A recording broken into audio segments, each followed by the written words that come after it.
episode. I'm Dena Adams, your host, and today we are talking with Nicole Majik. I am so excited to have you here. So first of all, thank you for being here with us. Thank you for having me. I met Nicole within the last couple of months. It's a very new connection. And one of the first things I noticed about Nicole in a online Zoom event was she is just her energy. She didn't even say anything yet. This was just my initial feeling when it came to Nicole was, I don't judge you.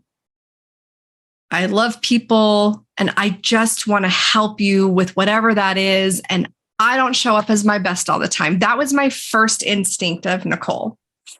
Over the next few weeks, that was shown very prominently in that same every week meeting because of what she was going through and how she was very willing to say, you know what, today I have nothing to offer but me holding space. And to hear her authenticity and her willingness to be vulnerable in those moments, especially with people in the room that she didn't know, like that struck me. And as we got talking, we learned how we do things so differently from a different belief system, but our goal and what we do is actually very similar. And we got very excited. So I'm just very honored to have you here today. And so Nicole, if you would please just tell people who you are, what you do, how you serve people, and then we'll dive into your story a little bit. Awesome. Thank you so much, Dena. I appreciate you and everything that you do, and I love it. I'm Nicole Majik. I am the empowerment alchemist. I used to be a chemist, and I now, and for the last almost 15 years, have been helping business owners and leaders go from resistance to resilience. And basically, I help provide massive spiritual shifts that heal and enlighten and tend to create miraculous manifestations of wealth. So I do this by tapping in with you to your beliefs and helping you create a personalized roadmap to get to your success while busting through the beliefs that are blocking you from achieving that success. So that's it in a nutshell. I love the nutshell. The first two words that really stuck out to me was in that description was resistance to resilience. And I would like for you, and for people who want more, there's more on the YouTube channel that we just talked about, but I would like for you to share your story of going from resistance to resilience, because one of the things that I know a lot of people need is they need to hear someone else's story so they can connect and be like, oh, they went through that. I've been through something like that. And that means I can ... right? And so I would love for you to I want to give you the floor to just share your story, and I'll interject with questions or anything if I want to have you elaborate or whatever, if that works for you. That sounds good. I actually am feeling like with what you said about connecting with someone's story. And I feel like there are so many people that I do connect with because there are so many stories through my life, right? So maybe we'll do a little salt and pepper instead of me locking in on one. I feel like your network that's listening in, I feel is very diverse, right? So there may be a lot of different things. When I was a kid, so I'll just like pick things that just come to me. When I was a kid, I was a middle child. So any middle children out there, well, power to you. I had this need to be very independent because I was the middle child, right? I was the one who got it from, both angles of, my older sister and my younger sister. And then there was, that kid over there. That's the perception, right? That it doesn't necessarily have to be what was true, but it was a perception. And when we're children, we put meanings to things, and then we carry them through our lives. So at various points in my life, I always felt like I'd play alone in my yard. I love nature, so I'd do all things. I'd try to help animals. I was like a little Snow White kind of thing. And I felt very alone, even though I got along with everyone at school. It was one of those things. I got along with everyone, but I also didn't always have like my little clique, because I kind of didn't believe in that either. Right. So at some point I had my circle of friends that I hung around with for years and years. However, I still felt connected to everybody, but no one at the same time. So there was a lot of that. I was a very intuitive child, and I grew up in a very Christian household where there was a lot of fear around those types of things. So it wasn't right, it wasn't proper, it wasn't godly. And, I remember, God bless my mom. I hope you don't hear this, Mom, but it's true.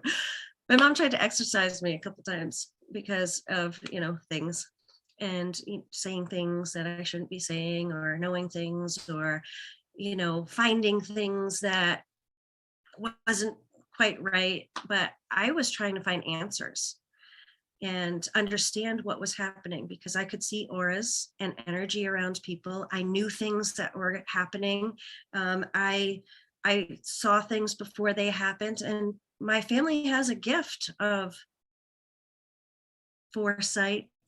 We'll put it that way, and a very intuitive people, dreams, visions, everything. And yet mine were not right, because I knew when people died. I could see dead people. I knew things that I shouldn't know, and it freaks people out sometimes, and especially at the level that I had it. So I learned very early to stifle it down. Don't speak about it. Just be in myself. And I was the creepy little kid that played in the attic with the dead people. I did.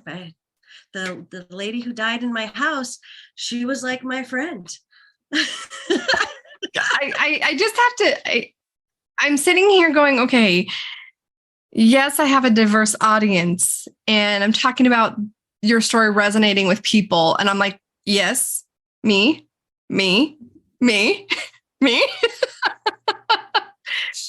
And there's something I want to share about that, because this will help people realize that just because one person responds in one way, or has a perception, like you said, has a perception of it one way, doesn't mean someone else who's going through very similar things will have the same perception. Right. For me, being intuitive and knowing things, I knew things about people before they even knew it. So I was crazy. Or seeing dead people was just nuts. You're going to end up in the nut house if you tell anybody else this, or, all those things. So instead of embracing it, I asked God, I was like, I can't. And I was little. I was a tiny person still. Yeah. And I said, I can't. Because I was so afraid. My perception was they're going to send me away and put me in some crazy mental hospital. That was my perception. Say that again. When I was in my teens, I thought that, because I became very quiet in certain instances and around people, and especially groups, because I could hear what people were thinking inside their heads, like questions. So I would hear out loud, like it sounded out loud. I would hear the questions that people were having in their heads, and I would answer them. If I knew the answer, I'd answer the question, and I'd be like, oh yeah, that's blah, blah, blah. And people were like, what are you talking about? And I'm like, you asked this. And they'd be saying, no, I didn't. I weirdly was thinking it, but I didn't say it. I'm like, Right. oh. And when it happened enough times, I just, whenever anybody asked a question, I wouldn't answer unless I physically Saw them. Yeah, saying it to me, hearing it, and notice what other people were doing too. So I had to and when you think about, or when you talk about being in a room with all these people, and you have gifts that God has blessed us with, where our Creator said, here, right? I made you in my image. Here are giftings that are mentioned in the Bible. I'm just going to put that out there.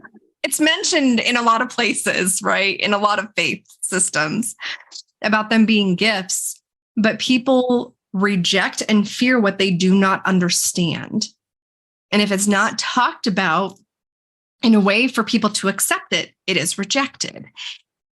And as you're talking about that, I think about my own social anxiety, being in a room. And I was always told, this is not the time. This is not the place. You don't say things like that. You don't upset people. You don't say anything that's going to cause any rift. Well, if my intuition is to go up to this person, and I have no idea why, but I know I need to tell them what, I'll use an example from when I was older, because I don't remember a lot of the ones when I was little, but I walked up to someone in a church one day. I had never met them. And I said, I just felt really guided to come over here and tell you that even though you're having this challenge with this person, know that you just keep trusting God. And He wanted me to let you know that he's working in the background. And so even though it seems like nothing is happening and it's not getting better, He's working. And the person broke out in tears because they had been praying for answers. And if I was the person that would walk up, I'll walk up to people in a grocery store. Like if that's where God's guiding me, that's what I would do. But when I was little, if I did that, a lot of it was people weren't ready to hear some things. They weren't self-aware enough to know what I knew about them. And I feel I'm very empathic. And so I feel people's feelings and I can express them by what I understand them to be. But for them, that feeling might be something completely different, which creates a lot of problems when I'm like, can you just stop feeling like this? Like, I don't know why you're feeling this way. Well, I'm not feeling that way. Well, they don't know how to express that feeling. They don't know how to verbalize it. They don't know how to put a name to it. Therefore, it caused a lot of problems. And so I learned very young that I am a chameleon. And I just need to adapt and say and do whatever everybody else wants me to do, which becomes people pleasing and over explaining and all the trauma reactions and everything. Not because that was anyone's intention, but it was my perspective because of what was happening around me and the fears it created in me. And so I love that you're talking about this because this is a lot of things that people will never talk about. Right. And this is the real stuff that happens behind closed doors in our quiet time internally when we're beating ourselves up because we're different, because we see things different, we think differently. And I'm not even talking about the special gifts that people have. I'm just talking about being human in general and the way you see the world, right? We can get so beaten down because of how we see the world that we feel like we are on an island by ourselves. So this is a great conversation just to show people that there's so many more people out there going through what you're going through. You're not alone. And I hope that brings people some comfort. Yeah. And that the whole piece on people fear what they don't understand is huge. And I say it all the time, especially like when it comes to beliefs, I usually put it as, people, if it's not familiar to you, you will reject it, right? So it doesn't matter what it is. And that's a different flavor of you fear what you don't understand. I want to add something to that familiar piece. Okay. There is a scripture that says a prophet is not known in his own land. And so a lot of times on the flip side of familiarity, if it's too familiar, people will discount the wisdom and the greatness and the gifts that are coming from someone. Oh yeah, that is. Oh, I'm so glad that you said that, because that is always, well, not always. Let's not say always, right? But that is a huge thing. The parents out there, this is why your kids don't listen to you. And then they'll listen to their aunt or their uncle or somebody else or a complete stranger. It doesn't matter. It's because you are so familiar, right? That, well, you're just being insert whatever they say there, right? Mm-hmm. Just being, whatever, controlling, or you're just being, mom or dad or whatever. And that goes back to our conversation before we got on the podcast piece. This is on the YouTube part of it, but that's why it takes a village to raise a child. And that's why when my kids were younger, even when they would be angry at me, I'm like, as long as you're talking to someone who is wise counsel, I don't care if it's me, but it has to be wise counsel. It can't just be your peers. You can't just listen to your friends who are currently going through it because they only know what they're going through and not how to get to the other side. And my kids were just there. Like, I talked to this person, I talked to this person, great. Go seek wise counsel. I'm not the end all be all of your world, but I'm always here whenever you need anything. And I was one of those, my kids would call me overprotective. And one of the things I learned too is when I eventually, took me a while, just for you other parents out there, took me a while. When I learned that there's so much that I can learn from my kids, I missed out. I missed out learning so much when they were younger, because even though I was attempting to hear them, I was hearing out of my own brokenness, and I was hearing from my old perspectives of the world and out of my fears. I wasn't hearing them with a growth mindset. I wasn't hearing them with how can I learn from them? I didn't learn that till they were much older. And so there's a lot that I missed out on learning from my older kids as well, because by the time I learned that, they were adults.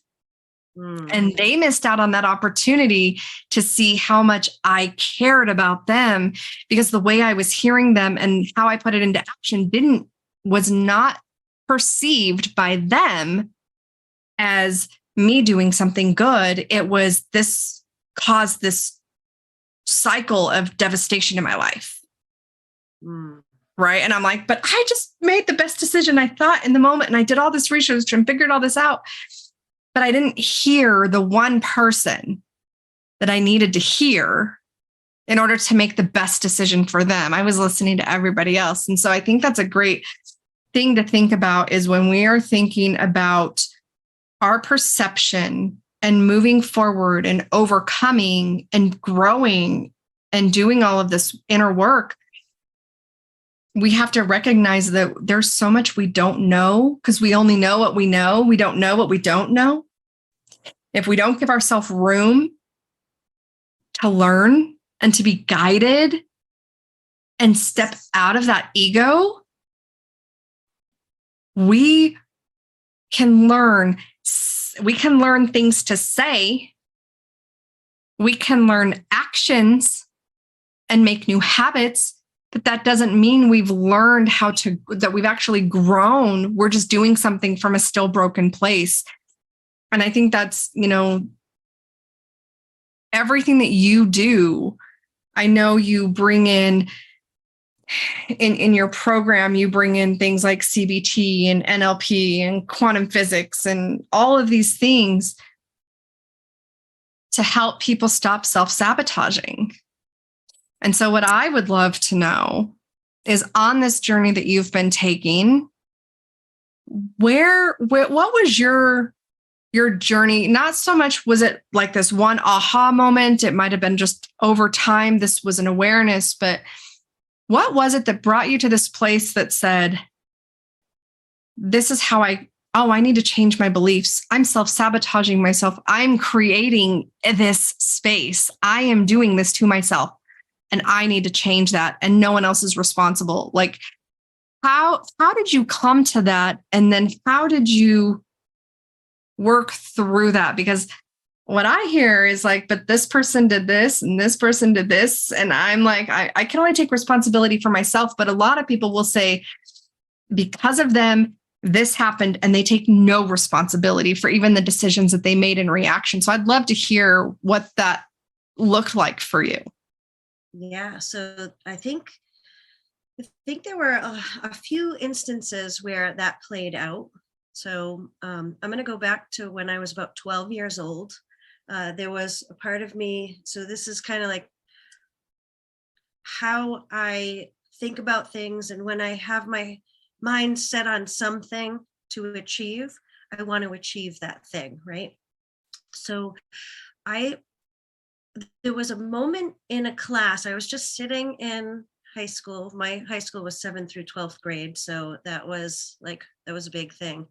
I was sitting there as a 7th grader, and I was thinking about all these things in my life and what I didn't like about it and how I felt, that whole need to be right that we were talking about earlier is, there was also that came from too, like you had to be right. You had to get A's. You had to, be perfect. And so I was so afraid to raise my hand in class because I didn't want to be wrong. I didn't want to give the wrong answer. And then I was going to look stupid, be stupid. Everybody's going to know how stupid I am, right? This is coming from a kid who I was in all these gifted programs growing up since first grade. First grade, they used to ship us to the high school. We were working on the first Apple computers with the floppy disks. And we were creating, we were making like games. We were actually creating these games, and then we were playing these other games and doing all this stuff. They were testing us all through. So from 1st through 6th grade, all the way. And I remember finding a handful of years when I went through my divorce and I was going through like old boxes of stuff to throw out, I found old test results and I was like ranked, and I was, the top 1% across the nation in those tests. And I remembered in that moment too, why didn't my parents do something greater with me with this? Like, why didn't they push me in a direction? And that kind of stuck with me for a little bit. So I'll go back to that in a second, because that was a huge shift moment a few years ago, even with a specific belief. And so when I was 12 years old, I remember thinking like, I'm so sick and tired. So that's like a certain type of belief too, right? I'm so sick and tired, because you create sick and tired by thinking I'm so sick and tired. But in that moment back then, I was thinking, I'm so sick and tired of people taking advantage of me. And I'm so sick and tired of being so afraid to do things. So I would psych myself out. I came up with this my own program.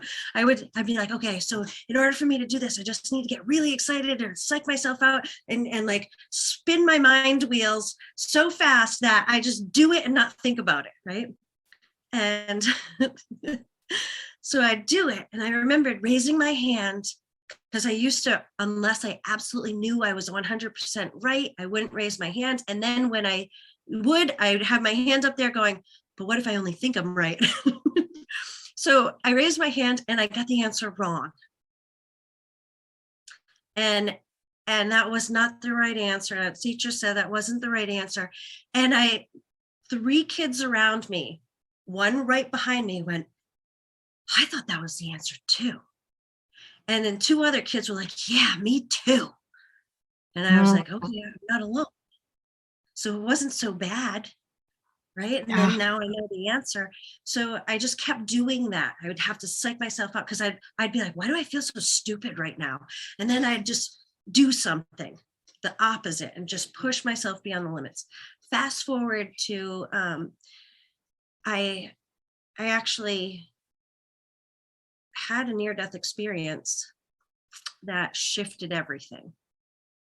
Because we talked about pre this about my stifling things a little bit more. All of my gifts, like even though they were still always there, I would like quiet them down or try to ignore it. I couldn't ignore it, but after this near-death experience, it was like full blown, you are not ever ignoring this ever again, kind of thing, to the umpteenth level. And it was like freaking myself out. And so I just went with it. And I started teaching people because of things that I saw in these visions. And people kept asking me, can you teach this? Can you teach that? I'm like, yeah, I can teach that. I can teach that. I can teach that. And that's how my business evolved. Was everything that I did, it was all about empowering people to really tap into whatever it is, to get them to be themselves, to tap into what they wanted to become, what was really inside there that they wanted to be comfortable becoming. And so there was that. When a few years after that near-death experience, I used to be a chemist, I ended up almost dying from mercury poisoning. And that was a huge turning point in my life, because that was one of those instances. I won't say that it was a moment, because it was like a handful of years. It was, if you go to when it started downfall to hitting the bottom and then coming back up and out of recovery and all of that, it was a good 8 years. Oh my gosh. It took a few years for it to hit critical levels and go to my brain and mess everything up there. I went through a pregnancy. My youngest, I was unknowingly being poisoned with mercury, and I went through a pregnancy with my daughter. Good thing everything was a-okay with her. I lost memory. There are some things that, my job function was craziness, because I'd walk into walls. I'm like, what is wrong with me? Oh my gosh. I kept going to the doctor for different things, and I wasn't that person that would go to the doctor very for just anything. But I was typing up an update for a presentation that I was supposed to give, and I'm looking at I'm looking at the email that I'm typing up, and just doing my thing, and I'm going, why does that look so weird? And everything, it was mumbled jumble, and I looked where my fingers were. Everything was on the right keys. So I sat back and I was just staring at it for a minute, because when I was a kid, I used to love to solve problems, puzzles, and all that. And I recognized that I was typing entire sentences backwards. I'm thinking forward and typing entire sentences backwards. And how crazy. Crazy. Because I was like, what is wrong with my brain that this is happening?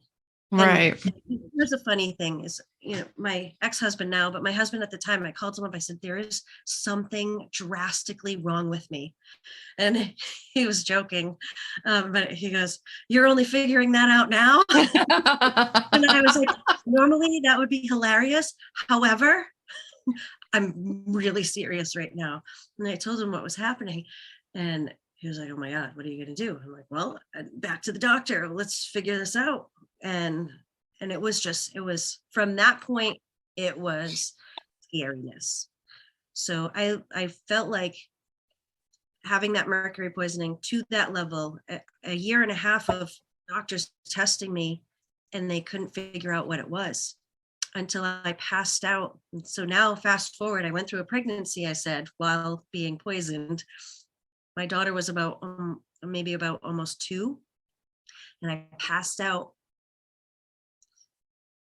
getting her like some milk for her cereal. And I woke up and she was like tapping my face and saying, Mom, like giggling, thinking I was playing with her. And at that moment, I thought to myself, I have to figure out what's wrong with me, because had I died in that moment, that's how she would remember. And then my son, who was 6 at the time, my youngest son was 6, he was upstairs with my other son, who was, I think, 9. And then my other son was out with my husband at the time, so they weren't home. So those kids would have found me dead. So that scene just played through my mind. And I said, I'm just going to figure out what's wrong with me. I locked myself in a room pretty much and just did intuitive scan. I'm like, okay, it's time for me to become my own client, and scan. And all I kept hearing was mercury. So I had written down all of my symptoms that I ever experienced, from hair loss to walking into walls, all this stuff. And wouldn't you know, I look up mercury poisoning and I'm like, any one of these things doesn't indicate that. But if you look at all of it, I was experiencing all of it. So when I called up the doctor, I said, I think you need to test me for mercury poisoning. And he laughed at me and was like, come on, Nicole, like nobody gets mercury poisoning. It's just ridiculous and blah, blah, blah. And I was like, okay, well, come on. I've been being tested for like a year and a half now, and like nothing is working, nothing is coming up, like all this stuff, thyroid sonograms and brain things and walking around like I'm some Star Trek character. It was ridiculous. Yeah. Can we just do a simple blood test? Amuse me, please. Just amuse me. All right, fine. And then I get a call back saying, you need to go see a specialist immediately. This is really scary and I don't know what to do. So I'm baffled by that. And I understand that doctors don't always know outside of their own specialty, and they don't think things can actually happen sometimes, which baffles me even more. But what I'm curious about is, how in the world were you getting mercury poisoning? Great question. Especially over such a long period of time. And I know, you were a chemist and all of that, but I didn't work. There's precautions that people take and all of those things. So I'm just really intrigued in learning how you got that. Yeah. So, well, I'm going to put it in, I'm going to be politically correct in my speech. So I want to talk about transparency and authenticity and all of that. There's a certain level of carefulness, I think. Absolutely. I definitely want you to, there's a certain level of respect for what you can and can't say. And so definitely. Yeah. So just follow me on this. Yeah. I was a chemist. I didn't work with mercury. I for a very, very long time, I had moved into a new building, and my office, I had this office, and there were periods that I was like, I don't know what is happening, but I feel very confused, and there's got to be fumes coming in here. So I would call EH&S, Environmental Health and Safety, multiple times a week for a long time. And they kept coming down and they kept finding nothing. And I'm like, I don't know what's going on, but I just feel so confused. And then fast forward, when I found out I had mercury poisoning. I was actually pulled out of work for like 6 months. And I found out, well, I got lumped into a layoff after I asked them to test my room for mercury for a project that got cut that I didn't even work on. And I was the only one of that kind.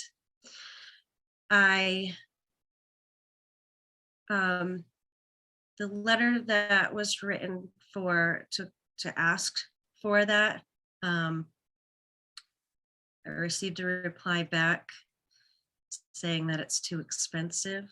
We're not going to do it. And just from a lawyer. And I was like, okay, I'm just trying to figure out where it's coming from so I can avoid this. And then I was lumped into the layoff, and I had to sign a waiver that I wouldn't sue them to get my severance package. And I was the sole provider for my family of 6. At the time, my husband was disabled, and I was the only person making money in the house. Oh my gosh. With 4 small children. And it was quite devastating on many levels, financially, personally. Me working through the mercury poisoning, I ended up having to liquidate my retirement assets because my first month cost me $18,000 out of pocket. For the medical treatment. Is that what that was for the medical treatment once you found out you had mercury poisoning? Yes. Hmm. So after I had left, I found out that this is a twofold factor to answer your question. The room next door that they were doing work in at the time, they were like, the HVAC system was in there, and there was a bunch of stuff that was happening in that room. So this would be why there would be an influx of vapors in, was that room used to be the old thermometer room. So mercury has a 32-year half-life, meaning it doesn't just go away. You can clean it up, the vapors are there, all the things. And they like, in order for half of it to go away in vapor form, it takes 32 years. And then another 32 years for that to go down to half, which would be 25%, right? So it's, there's so much with that. My specialist also said that my symptoms and my blood tests, because we ended up doing a series of tests that was more in depth than just the blood test, but it indicated I had no elimination rate for mercury. So we did hair, blood, and urine, and it showed like how long it's been in my body, what levels it's in my body, and then how much is being excreted out.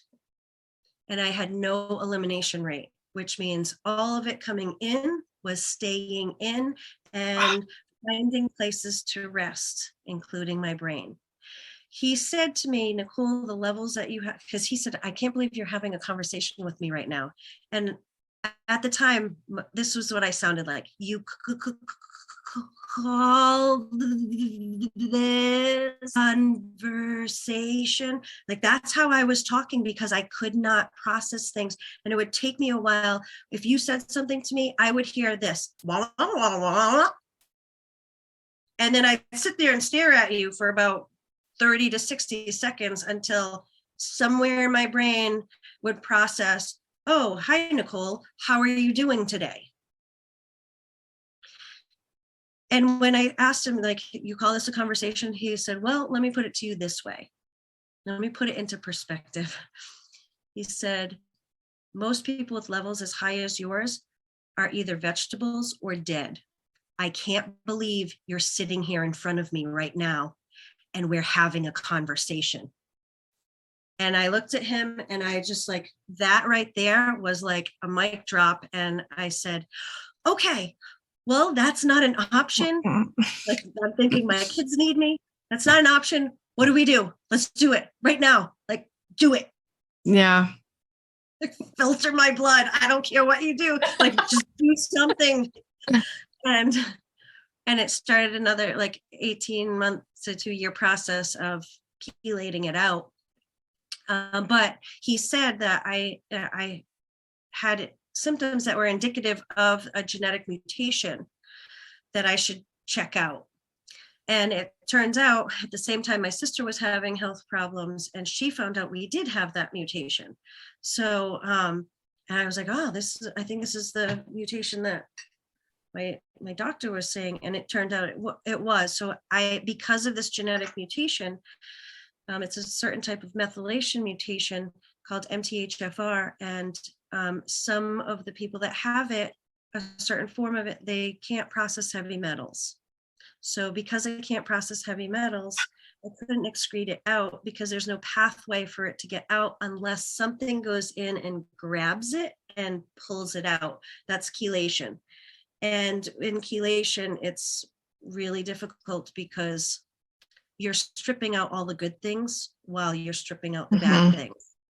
So for example, I walked around with a suitcase of stuff that I had to take. I wasn't even hungry through the day because of all the buffers, the pills, the supplements, all these tinctures and all these things that I had to take, these powders and whatever.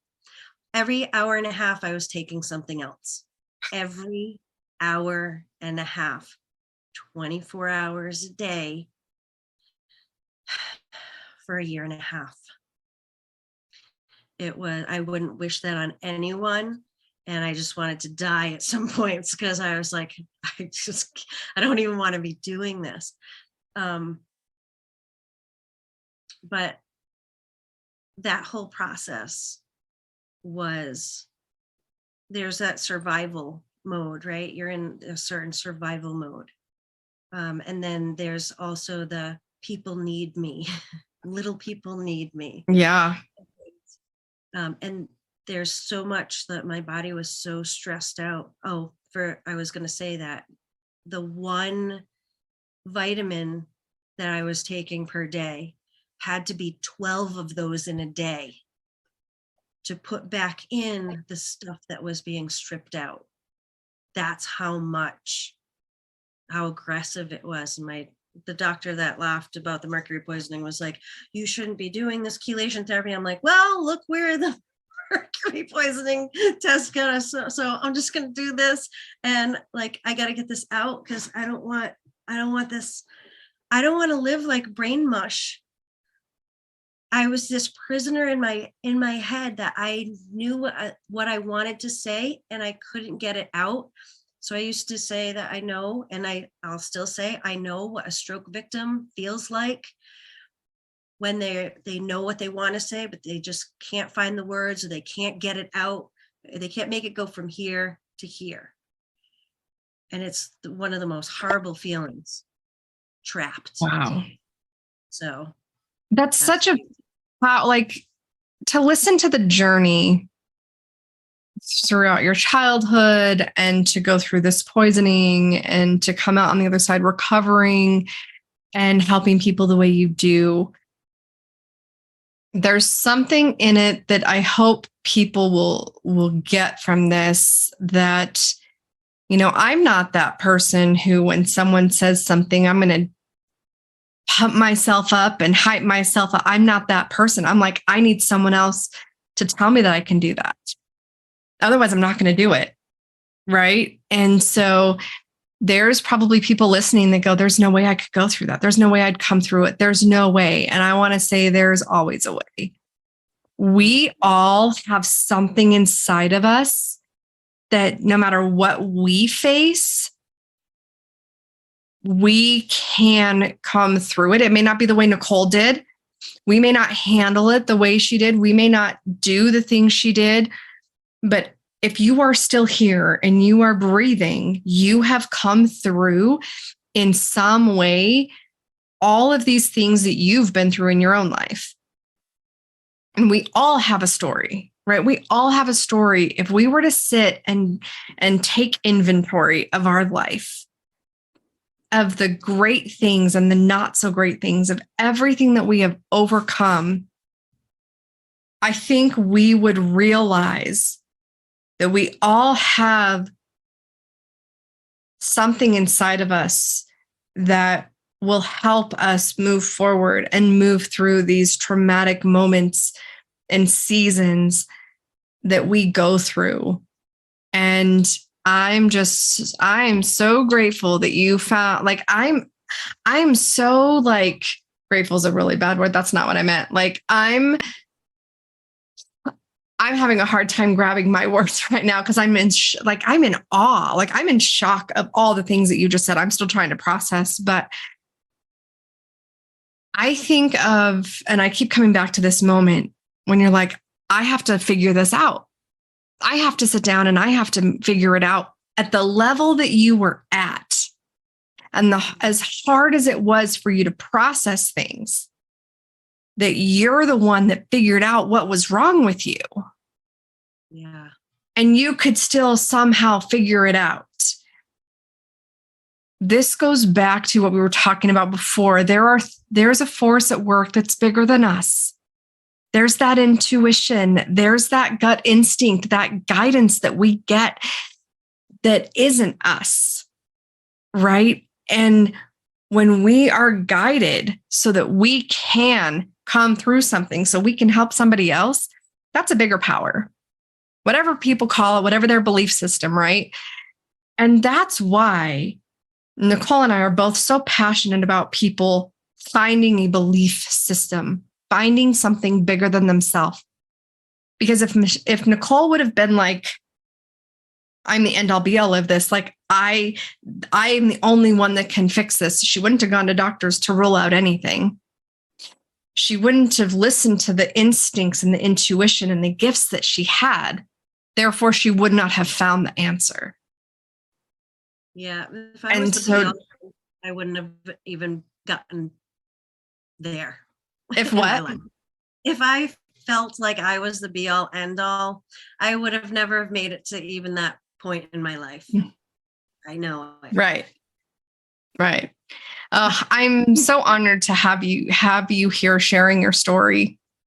And I know it will impact and empower many people listening. One thing I want to leave people with today is to remember to embrace your inner truth. If you don't know what it is, start seeking it. That usually I'm full of words, but that's all I have. Like that, that's it today. Nicole, if you guys want to connect with Nicole, there will be a link in the description on the podcast, or if you're watching on YouTube, it will be there as well. Reach out to her, get connected. She's an incredible, kind, compassionate, just empowering person. Nicole, do you have anything you would want to leave our listeners with today? Let's see. What's coming to me is just tap into whatever it is that's inside of you. It doesn't matter what you're experiencing right now, because anything that you're going through, if it feels negative, I always say things are seemingly negative. Everything is always working in your favor. It might seem negative because it's uncomfortable, but it's positioning you for massive shifts, transformations, and success. So if you can just change your perspective on what is happening to you into what is happening through you, what is it that you want to create? And then just put your eyes on that and move forward, because everything else, you'll have things that dismantle. It's okay. Foundations crumble because they're not going to be supportive of the masterpiece that you're building. So just think of it that way and just keep moving forward, even if it's a half step at a time. That's all that I have to say, because you guys are awesome, and tap into your awesomeness. Thank you so much. This was amazing. And I appreciate you being here and sharing your greatness with everybody. Thank you. was a pleasure to be here. I'm so grateful that you asked me on, and I look forward to more of our interactions all along the way.